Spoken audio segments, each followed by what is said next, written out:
ময়মনসিংহের ভালুকা উপজেলা ও পৌর স্বেচ্ছাসেবক দলের উদ্যোগে মঙ্গলবার সকালে কোর্ট ভবনে কর্মী সভা অনুষ্ঠিত হয়েছে। সভায় কেন্দ্রীয় কমিটির যুগ্ম সম্পাদক সহ সাধারণ সম্পাদক সহ অন্যান্য কর্মকর্তারা উপস্থিত ছিলেন।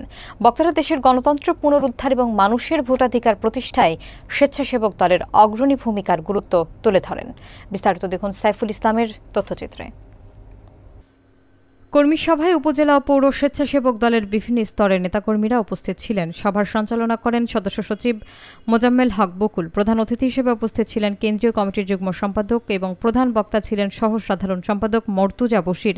বিশেষ অতিথির বক্তব্যে সহ সাংগঠনিক সম্পাদক, কেন্দ্রীয় নির্বাহী কমিটির সদস্য এবং জেলার স্বেচ্ছাসেবক দলের নেতারা অংশগ্রহণ করেন। সভায় বক্তারা দেশের গণতন্ত্র পুনরুদ্ধার ও ভোটাধিকার প্রতিষ্ঠায় স্বেচ্ছাসেবক দলের অগ্রণী ভূমিকার উপর গুরুত্ব আরোপ করেন। তারা বলেন, সংগঠনকে আরও শক্তিশালী এবং সুসংগঠিত করতে হবে এবং জনগণের পাশে দাঁড়াতে হবে।